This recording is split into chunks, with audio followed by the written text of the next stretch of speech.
Hey there, it's Todd Polke here, and today we are entering the magical world of cryptocurrency. Now, as we know, in the cryptocurrency world, there are a number of different ways that you can play within the world itself. You can act as an investor by buying good quality coins where you believe that the growth and the value of the coins, or you might be able to receive an income stream off it into the future. You could be a trader where you're actively buying and selling coins for intermediary profit. You could be staking and pooling where you could actually go and earn cash flow streams from your cryptocurrency or NFTs, or through via the mechanism of staking. Or you have the ability to be able to hold some things for some short-term profits and then be able to sell later on, which is a more medium-term type of trading type of strategy.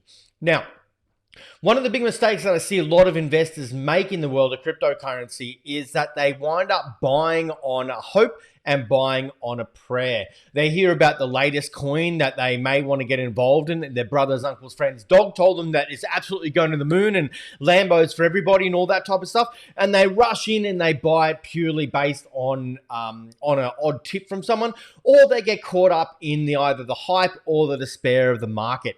Anyone that's been involved in the world of cryptocurrency for a little while, you will know that it's been a roller coaster ride. Personally, I've been involved since about 2016 when I got involved in the cryptocurrency world. Early, but kind of late compared to some other people. And I've definitely been through a number of different cycles and have experienced kind of the emotional pull of the hype in the marketplace, but also the despair of the marketplace as it comes back down the other side. Now, in and amongst all of this, what we have to understand is what is the long-term trend around cryptocurrency and the world of blockchain actually looking like. Now, I don't know about you. Personally, I'm very, very bullish on it. And so when I'm thinking about interacting in the world of cryptocurrency, especially when it comes to investing, what I'm mainly interested and focused on doing is about the long-term accumulation of quality assets over the long term, which is fundamentally what an investor will tend to do. Now, where I see for a lot of investors that they don't really know how to assess the world of cryptocurrency or assess, well, which coin am I actually going to buy? Quite simply because there's no framework to kind of figure it out, or they don't have access to that framework to figure it out. I created something for a lot of my private investors around how to choose the right coins in the framework. And what it's designed to do is give you a step-by-step so-called checklist of the key elements that you need to check, the level of due diligence that you need to do to make a true decision if this is a coin that you want to hold, that you can see some future viable potential out of it for the longer term. So whenever I'm looking at the cryptocurrency world, I'm at a minimum looking at a 5-year time frame. And so when I'm purchasing now, I'm sitting there asking myself the question, am I going to be happy to own this coin in 5 years' time? And then I make the best decision based on that. So what I want to run you through right now is the framework that I've created for my investors called How to Choose the Right Coins for Your Portfolio. It's a very simple title, but it's very apt for what it's all about. And I wanted to take some time to run through that guide with you right now to give you some of the key elements that I focus on when I'm choosing cryptocurrency coins for my long-term portfolio. So let's get into that now. Now, before anyone that's been following me for a while, or any of my clients, you will know that I do not do a thing until there is a strategy in place. If you don't have a strategy, straight up to me, you are just gambling. And if you just want to gamble in the marketplace, if you want to chase it, get rich quick, the shiny objects, and just speculate in the market, please go somewhere else. There's lots of different things out there in the world of YouTube and anywhere else that will tell you what to buy and what not to buy based on hype and speculation, because opinions are cheap. What I want to do instead is that I want to give you a way of thinking, because when you've got a way of thinking, then you are empowered and you get to make the decisions yourself rather than relying upon the good or maybe not so good opinions of others, depending on how educated they actually are. So to me, everything begins with strategy. Now, as I mentioned, there's a few different strategies that you can actually deploy when it comes to the world of cryptocurrency. There's your long-term buy and hold opportunities. There is your short-term trading. There's your speculation. But another one is also your cash flow streams through things like pools and staking and such. Today, we are focusing on the long-term buy and hold and how do you choose those coins for that.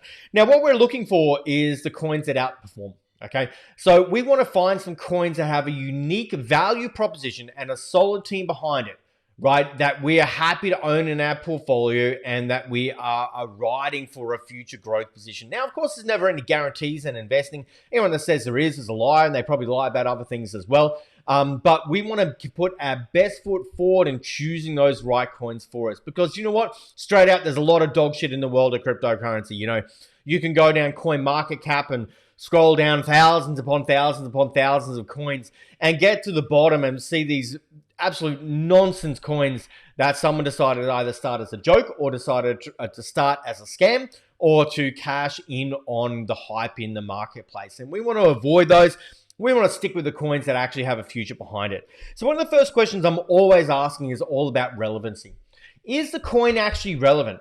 Now, here's something you have to understand when it comes to investing, whether it be in shares, whether it be in cryptocurrency or any other type of product like that, is that when you're investing in the world of cryptocurrency and you're choosing to invest in a specific coin, like buy a coin for your portfolio, what you are actually doing is that you are buying a part of a business. And so you're not assessing the coin. You're actually assessing the viability of the business behind the coin itself.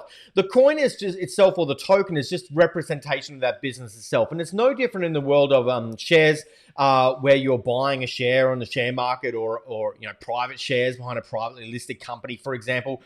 You are actually buying a part of a business, and you actually have to get away from thinking about the coin and think about, how am I going to be assessing the business behind this coin, and does it have a future? So the very first thing you want to think about is relevancy. So is there a real world use case behind the coin and for the technology behind it? So you're going to see coins of all different types out there. And if I see another coin which goes, oh, we are a decentralized cryptocurrency, a peer-to-peer currency, which, you know, operates on the blockchain. And if I see another coin use just those type of wording, like, I just smash my head against the wall, because there are so many knockoffs of the underlying original use case of Bitcoin, which is the OG. So, but there are a lot of coins which actually have a real world utility, right? Where they are there to solve a problem in the marketplace using the advanced technology of blockchain, right? So does the coin solve a real problem worth solving? So you might have a coin out there which may support you know, nanas in there who are 85 years old who love to knit socks for their grandkids. Now, I don't know, making a judgment there. Maybe that's a great problem worth solving, but using the world of blockchain and with that type of demographic, highly unlikely. So does this coin actually solve a real problem worth solving? How readily usable is it? And what makes it unique compared to other coins? And do you feel that the coin will remain relevant into the future? A good thing that I've got a lot of my investors thinking about right now is that you don't want to be buying assets based on just the now. You want to be thinking ahead where technology is going and buy with the future in mind. A really core thing that we're all facing right now is the emergence of AI, artificial intelligence. And so with that emergence of AI, it is going to automate, systemize, and eliminate a heck of a lot of rote type of jobs that a lot of people are doing right now, and tasks that a lot of people are doing. And if some people are not careful, they're going to find themselves jobless into the future.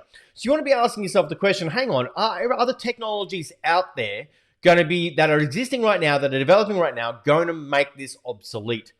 And so that's a core thing you want to be asking yourself. You want to put yourself into the future and with the future in mind. So the first thing you want to understand is relevancy. Now, as I go through this, there is this order that I'm taking through this, because if I get to this relevancy question and all of a sudden I go, hey, this coin is actually not relevant, or it can easily be overtaken by something else which is already out there, I'm done. I'm not wasting any more of my time on doing the due diligence on this particular coin. Now, if you want to do it just for a practice and to get used to using the framework, go ahead, knock yourself out. It's an incredibly valuable activity for you to do if you're serious about building a strong portfolio in the cryptocurrency world. But if you really are looking right now, I'm done. I'm out. Right? I'm not wasting another moment, time, energy, anything on this particular coin and next. So we're going to start to eliminate the coins that don't have a future, or that are not going to hit the core things that we needed to. So we now move on to part number 2, which is all about the underlying technology. So what is the real world use case for the technology, and does it solve a problem we're solving? As I said, just because it solves a problem, is it actually a problem worth solving? And is there an economic advantage to solving that problem itself, right? There may not be with nanas who are 85 who are using blockchain to track where their mittens for their grandchildren are passing from generation to generation or something like that. I don't think that's really something that's worth solving. But, you might be thinking about other areas like logistics and transport and currency and finances and a whole lot of stuff where there really is it's a problem worth solving and the technology can actually do it. Now, what makes technology stand out from the crowd? Now, when we talk about disrupting an existing industry or product, it doesn't mean it has to be revolutionary. It's not about finding the unicorn businesses, although that's great. And when you find them, happy days. But it's not about finding another Apple or finding another Amazon. You don't have to be in the number one business to make some profit out of it, right? So it's fine to be in 2 or 3 or 5 or even 10 if the market is big enough. So is it disrupting an existing industry? Doesn't mean it needs to be the only one that's doing it, but does it have a marketable edge associated to it? And does it have a moat around it where it's going to make it a viable thing for the future? And how will the technology perform against its competitors? I was looking at a bit of technology in the blockchain world, which was automating some elements associated with pools and associated with staking. And it was solving a real world problem. It was making things more efficient. It was making things easier. It was removing time. It was doing a whole lot of different type of things of managing pools and staking. And so was it solving a problem worth solving? The answer was absolutely yes. Now, were there other technologies which were far in advance of this at this point in time or emerging? The answer was yes. And so to me, that bit of technology was no longer like I might go hedge my bets against this other business over there, which has a technology which is more advanced and will make this a little bit more obsolete into the future if I chose that first one. The next one we want to look at is all about the market strength. So does the coin have any oomph behind it, right? Very technical term called oomph. Now, when you're looking at market strength, the distinction you got to make here is what stage of life is a coin in, and are you investing in established coins or are you investing in ICOs, initial coin offerings, okay? Because this is going to change how you answer this. If you are investing in ICOs, initial coin offerings, for those of you who don't know what an ICO is, it's when a new coin or a new token is effectively just launched into marketplace. What that means is that there's no history behind the business. There's potentially no market cap yet. There's no circulation, the supplies in there, liquidity is in there, it's just launching into the marketplace. And how you're going to assess that versus how you're going to assess like a coin which has been in the market for a long period of time is going to be very, very different. If you are looking at a coin that's been in the market for a period of time, but it still has, the market cap is very low and the ranking is very low, the coin's price stability, is it comparable least to the marketplace, or does it tend to have massive drops and is it subject to kind of pump and dumps along the way? What does the history tell you about the coin? What's the supply and circulation? Is there sufficient liquidity? How widely is it accepted? What exchanges is available on? If it's available only on, 1 or 2 obscure exchanges in the marketplace, then you go, well, how are people going to hear about this coin? How are they going to be trading this coin? Is there enough liquidity behind this coin? Where's the growth and demand pressure behind the coin, which is going to keep it growing into the future?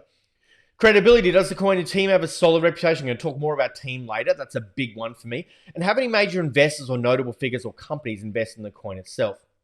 Now, so you want to make sure that, is there demand behind this coin? Is there going to be future demand behind this coin? Is the coin making progress through different exchanges and things like that? Is there enough supply and liquidity? And is it growing in market cap and ranking? Or is it actually declining? And it's going to tell you a whole bunch around the coin's performance itself and the demand behind it. Now, you might get to this question. You might go, market strength isn't so strong right now, but it may not be an instant strikeout. You might go and dig a little bit deeper and start to understand, okay, but they've got some other marketing initiatives going through. There's some partnerships coming, or it's only just started recently and there's some more emergence still to happen. But it's a bit of a red flag and you want to take notice of that. If it's an ICO, what you want to understand is what is their plans in their white paper that's going to develop into a coin which is moving up the market ranking and is getting into better quality exchanges and expanding in the reach and liquidity behind it, okay? So different way to think about it. Community is a big thing when it comes to tokens and when it comes to cryptocurrency coins. And so one of the things you want to be asking is there an active and dedicated community behind the coin itself, or what is the strategy for creating this? So this way you want to go through some subreddits, some YouTube channels, some Discord, Telegram, and some of the feedback from their communities and assess the following questions. So as you're looking at a coin, these are set up as questions for you to be able to go and ask yourself as points of research. What are they saying about your potential investment that you're looking to head into? What are the community that's currently saying about it? If the existing community is constantly saying things like, oh, I haven't heard from the developers in forever, or they keep missing their roadmap, or any other negative thing, you keep hearing that same bit of commentary regularly, then you might be questioning, maybe the team behind this coin isn't actively involved, or maybe they're hit and miss. And that's a bit of a red flag for me, and I'm not interested in a team that's not living up to their word. I'm a big believer in doing business on a handshake. Not that you won't protect yourself, of course, but I like people who are true to their word, right? And that's how I like to do things, how I like to invest in people. How active is the community? Are they active in all the forums and the Reddits? And how dedicated are they to defending and holding the coin itself, right? Do they have, forgotten the word right now, not iron hands, it's something else. Can't remember what the right word is. Or do they have weak hands in the marketplace and they, the coin is just being dropped. It's not being held by a huge community of the marketplace. Now, this is what I mentioned before. The business behind the coin is a massive one to me. And this is where the way to think is you're assessing the business behind the coin itself. So is there a legitimate business behind the coin with the clear roadmap, or is it just hype? There are more than enough meme coins out there hoping to cash into the hype of the marketplace. Do you know what? You can make some money out of those. I wouldn't be holding for the long term, that's for damn sure. I made a bunch of money out of Dogecoin. It was one of the first coins I ever bought. Made a bunch of money out of it. It was fantastic. Didn't know what I was bloody doing at that point in time. So now, looking back, I go, hey, that's gambling, but I put a little bit of money in it and just to learn the marketplace. Because what I know is that when you're actively involved in the market, you start to pay more attention. And you got money in the market, you start to pay more attention. As you pay more attention, you learn more about it. And so I decided to get involved at a very early level. So the question is, how do you assess the business behind the coin? And this is where the white paper and the roadmap comes into play. Now, most credible cryptocurrencies have a white paper which lays out in detail the purpose, the vision, and the roadmap of the coin itself. So what you are asking is, does the business have a plan and a solid future? So you're going to get the white paper. You're going to download it. You're going to find it on all major cryptocurrencies' website. If they don't have a white paper, it's a pretty red flag. I'd stay clear away from it unless they've got some new fandangled way of presenting this. What does it, but it's not normal, the done thing in the crypto world. What does a project do and what problem does it solve? How will the technology work and how will the problem solve the problem identified? Are the key team members detailed, right? And that's important. I'll talk about this soon. Are the tokenomics laid out? And I'll talk more about this soon. Is there a roadmap which summarizes the project's development for both the short-term and long-term plans and timeline for achievement? Are there obvious mistakes in the document? Like the number of white papers I've seen with grammar mistakes and punctuation. I always think about how you do one thing is how you do everything. So if the team is not even willing to put together a quality roadmap, what other shortcuts are they taking along the way in the development of the coin? And again, I'm out. Does the white paper detail compliance and relevant laws if necessary? This is more and more important. The SEC is having a field day with cryptocurrencies at this point in time, trying to make their mark and make their little point in the market. Have any major investors, notable figures or companies invest in the coin? Now, the Ethereum white paper is well regarded as one of the best in the industry. And so that's a great one. Here's the link to it right here. That's a great one to actually use as a bit of a litmus test that you can go put another one beside it and go, hey, does it match up, right? Now, there may be better examples out there in the marketplace, but the Ethereum one is considered to be a great one. So when you're looking at the white paper and the roadmap, the team is a huge one to me.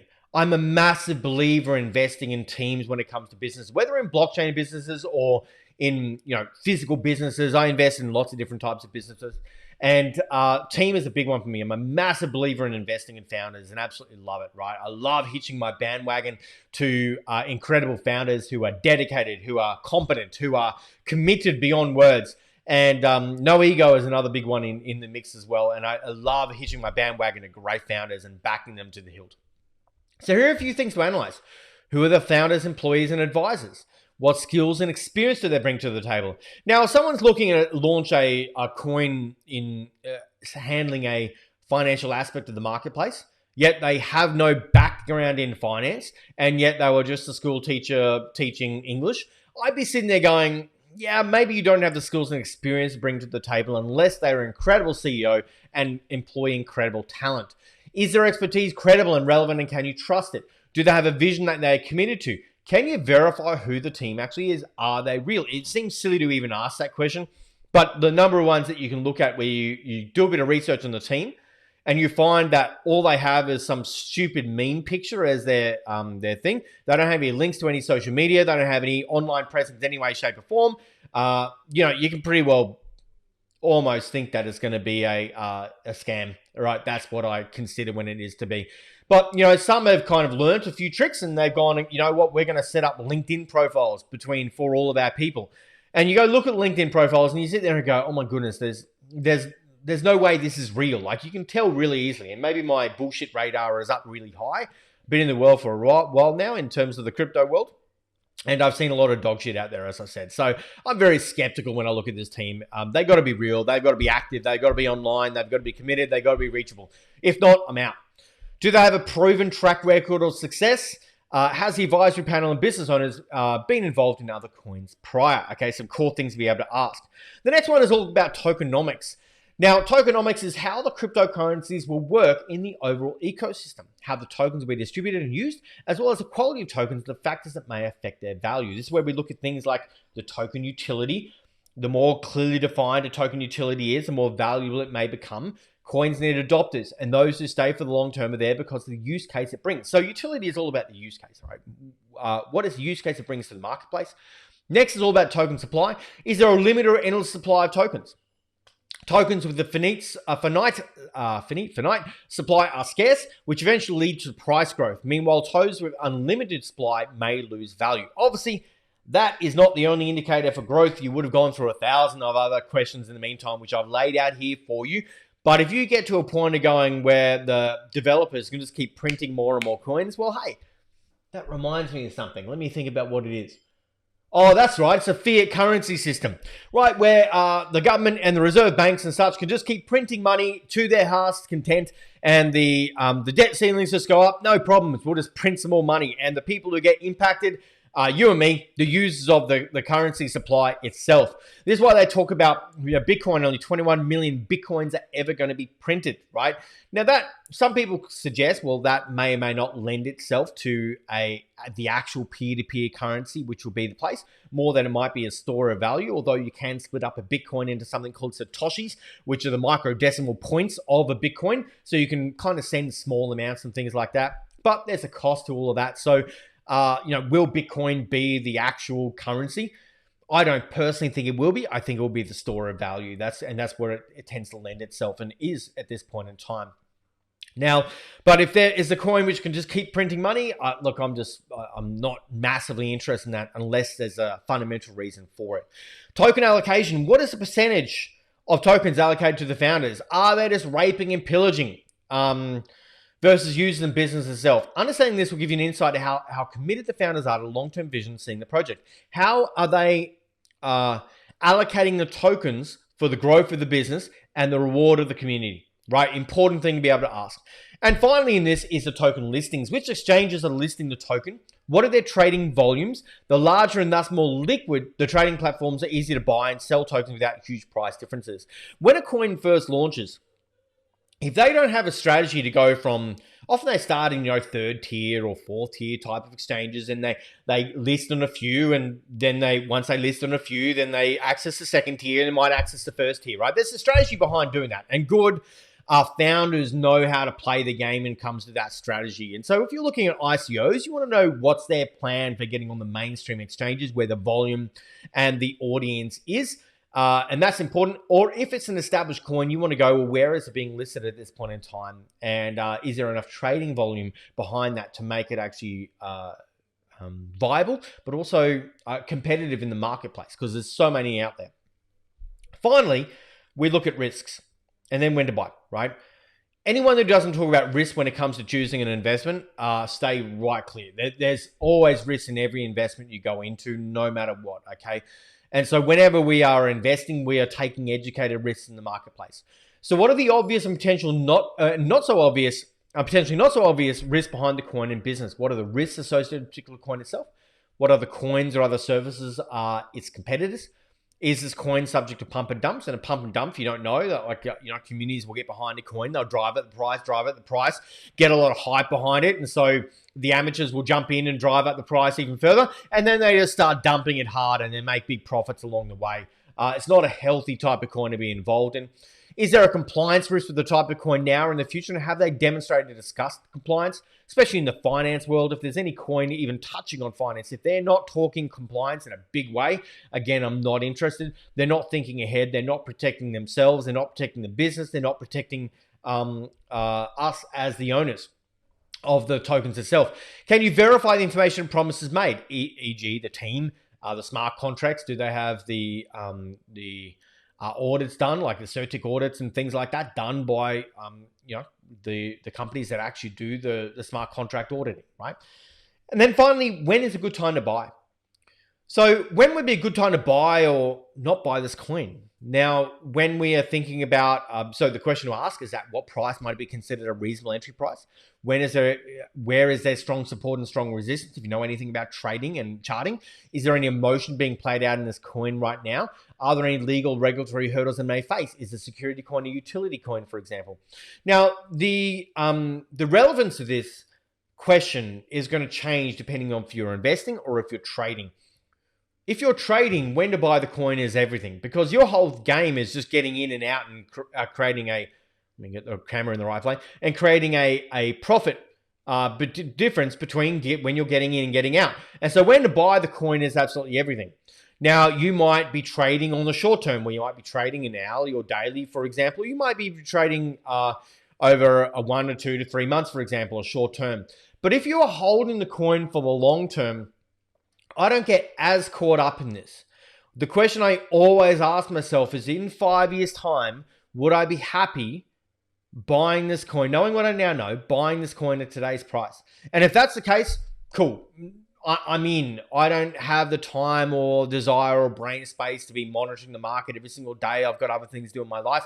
I used to trade. I'm not an active trader anymore in the marketplace. I'm a very avid investor in the marketplace. And so I find a good coin, I might take a strong position right now and leave it, or I might take a moderate position and dollar cost my average way in. Or if it's something where I'm not so bullish on, let me rephrase that. If it's something that I'm not going to have a big holding in potentially, but I want to accumulate a bit of position over time, and I'm happy to kind of ride the ups and downs, I'll just start a dollar cost average process into that along the way. So when to buy is going to have a big relevance associated to what is the purpose behind holding the coin in the first place. So that's it. That's the framework that you can use. That is now yours, that you can use to go and take a coin, run it through a systematic framework for you to be able to make an effective decision. Is this a good coin to hold in your portfolio or is it not? And you can use it as a filtering process on basically any coin out there in the marketplace. It's designed to be very universal. And so now when you're investing in the marketplace, you're acting as an investor. You're not buying based on emotions. The cryptocurrency world is very driven very strongly by a lot of emotional marketplaces, especially being so early in its life stage. And when I say early in its life stage, it's been around for a little while now, since around the GFC, when Satoshi Nakamoto created it for very specific purposes. What was going on during the GFC and the banking system and the fiat currency system and all that type of stuff. But, we're still only talking about 10 to 15 years in the marketplace, which is not a long time when it comes to assets.